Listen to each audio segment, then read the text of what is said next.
Power star Pawan Kalyan గారు నటించి విడుదల కాబోతున్న ఒరిజినల్ గ్యాంగ్స్టార్ ఓజీ గురించి మీతో కొన్ని అంశాలను పంచుకుందామనే ఉద్దేశంతో మేము ముందుకు వచ్చాను.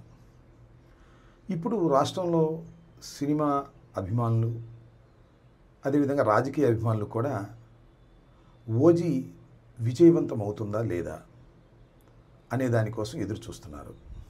దానికి ప్రధానమైన కారణం రాష్ట్ర ఉప ముఖ్యమంత్రి పవన్ కళ్యాణ్ గారు నటించినటువంటి చిత్రం కావటం.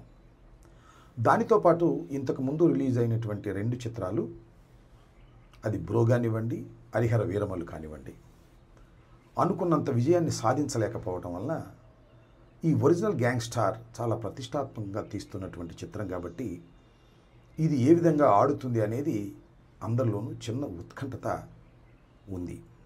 రేపు 25వ తారీఖు అంటే 24వ తారీఖు అర్ధరాత్రి 1 గంటకు ఈ చిత్రం రిలీజ్ అవుతుంది.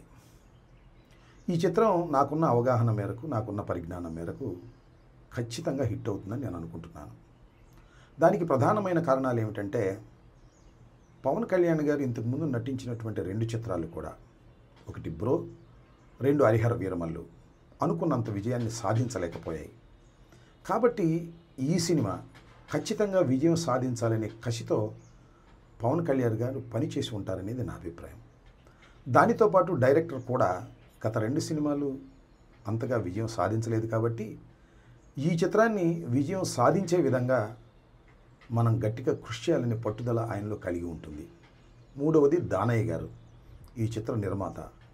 ఎంత ఖర్చైనా పెట్టి ఈ చిత్రాన్ని రిలీజ్ చేయాలి, అది ఘన విజయం కావాలని పట్టుదల.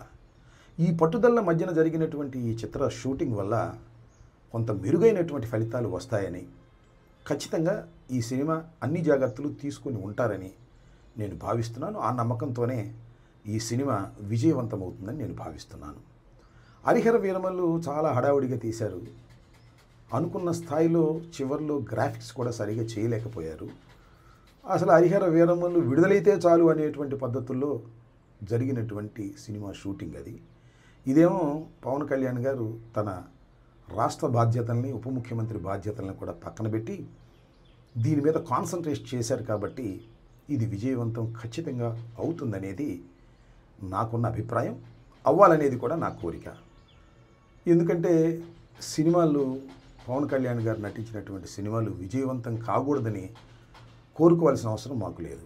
రాజకీయంగా ఆయన మీద మాకు ప్రత్యర్థి కాబట్టి మాకు కొన్ని విమర్శలు ఉంటాయి కాబట్టి విమర్శలు చేస్తాం, అవి కూడా సద్విమర్శలే చేస్తాం. ఇక్కడ కూడా నేను ఒక విమర్శ చేయాలని అనుకుంటున్నాను. అదేమిటంటే, పవన్ కళ్యాణ్ గారు అపోజిషన్లో ఉన్నప్పుడు, మేము అధికారంలో ఉన్నప్పుడు, అంతకు ముందు కూడా తెలుగుదేశం అధికారంలో ఉన్నప్పుడు కూడా చాలా విషయాలు మాట్లాడారు. అవినీతి గురించి మాట్లాడారు, అక్రమాల గురించి మాట్లాడారు. నేను ఇవాళ మనవి చేస్తున్నా, పవన్ కళ్యాణ్ గారు మీరు ఉప ముఖ్యమంత్రిగా ఉన్నప్పుడు మీరు నటించినటువంటి చిత్రం రిలీజ్ రోజున 1000 రూపాయలు మీరు టికెట్ పెట్టారే, ఇది అవినీతి కాదా? ఇది అధికార దుర్వినియోగం కాదా అనేది నా ప్రశ్న.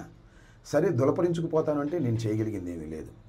పవన్ కళ్యాణ్ గారు అపోజిషన్లో ఉన్నప్పుడు లేదా ముఖ్యమంత్రిగా కానప్పుడు, ఉప ముఖ్యమంత్రి కానప్పుడు చాలా విషయాలు చెప్పారు, నీతి గురించి, అవినీతి గురించి. కానీ అధికారంలోకి వచ్చిన తర్వాత ఏమీ తేడా లేదు. తెలుగుదేశం ఎంత అవినీతికరమైన రాజకీయ పార్టీనో, నేను కూడా దాంతో పోటీపడి అవినీతి చేసుకునేటటువంటి వ్యక్తిని అనేటువంటి భావన కలిగే విధంగా రాష్ట్ర ప్రజానీకానికి మీరు కలిగిస్తున్నారు. 1000 రూపాయలు టికెట్ పెట్టి మీ సినిమాని రిలీజ్ చేసుకోవటం అంటే ఎంత స్వార్థపూరితమైనటువంటి అంశం అండి? నాకు తెలియక అడుగుతాను. మీరు ఇవాళ చాలా విషయాల గురించి మాట్లాడుతున్నారు, నీతి గురించి మాట్లాడుతున్నారు. నేను ఒకటి మాత్రం చాలా స్పష్టంగా చెప్పదలుచుకున్నాను. పవర్ స్టార్కి, గ్యాంగ్స్టార్కి కూడా మీరు అవినీతికి హద్దులు లేని విధంగా ప్రవర్తన చేస్తున్నారు మీ కూటమి ప్రభుత్వం. చివరకు మీరు నటించిన చిత్రాన్ని కూడా అవినీతిమయం చేసేటటువంటి కార్యక్రమం చేస్తున్నారు. ఇది చాలా దురదృష్టకరమైనటువంటి పరిణామం.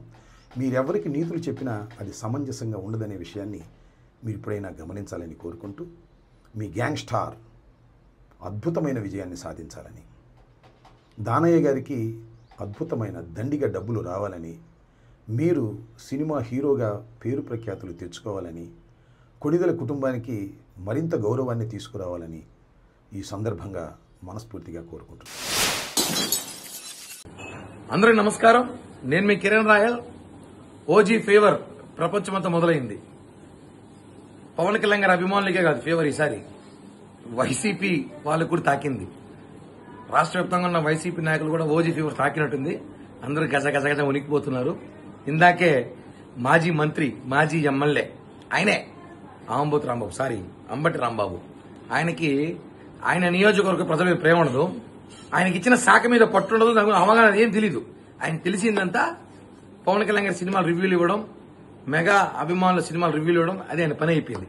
అలాంటి స్థితికి దిగజారిపోయాడు. ఎందుకంటే ఎమ్మెల్యేగా ఓడిపోయిన తర్వాత అతని మానసిక స్థితి ఎలా ఉందో మనం చూసుంటాం. నేను రాంబాబు గారు ఒకటి అడుగుతున్నా, ఓజీ సినిమా ఒక అరాచకం, ఒక అద్భుతం, రికార్డ్స్. ఎందుకంటే ఇందాక మీరు చెప్పారు పవన్ కళ్యాణ్ గారి గత 2 సినిమాల గురించి, డైరెక్టర్ 2 సినిమాల గురించి, డివివి దానయ్య గురించి కూడా మాట్లాడారు. ఇన్ని మాట్లాడారే, మా గురించి చెప్పలేదే. మేమే ఓజీ ఫ్యాన్స్, పవన్ కళ్యాణ్ గారి అభిమానుల గురించి మేము ఎలాంటో తెలుసు కదా, చూపించాం కదా మన ఎన్నికల్లో మీకు 151 నుంచి 11 ఇచ్చాం. అలా ఉంటుంది పవన్ కళ్యాణ్ అభిమానులు అంటే. మేము ట్రెండ్ ఫాలో అవ్వమయ్యా, ట్రెండ్ సెట్ చేస్తాం. ఉదాహరణకి ఇప్పుడు వినాయక చవితికి లడ్లు పెడతారు, వేలంపాటలో కొంటారు భక్తులు, వినాయకుని భక్తులు వేలంపాటలు వేలలో లక్షల్లో. అలాగే పవన్ కళ్యాణ్ గారి సినిమా టికెట్లు కూడా ఈసారి వేలల్లో లక్షల్లో అభిమానులు భక్తులు కొంటున్నారు. నువ్వు టికెట్ల గురించి టికెట్లు ఆ రేట్లు పెట్టారు, ఈ రేట్లు అంటారు. అరే బాబు, ఇక్కడ వేలల్లో కొంటున్నారు వేలంపాటలో. అది పవన్ కళ్యాణ్ క్రేజు, ఓజీకున్న క్రేజు. కాబట్టి సినిమాలు రివ్యూలు ఇచ్చడం మానేసి రేపు వచ్చేసే ప్రీమియం షోకి సినిమా చూద్దాం, కలుద్దాం. చూడాలి కదా, వస్తావులే. కానీ ఒకటి, దొంగచాటుగా గోడల మీద బాత్రూమ్ కూడా చూడద్దు. సినిమా ప్రతిసారి చూసేటట్టు నేరుగా థియేటర్ రా, టికెట్లు పంపిస్తా, సినిమా చూడు, తర్వాత మాట్లాడదాం రివ్యూ గురించి. జై పవన్ కళ్యాణ్, జై హింద్.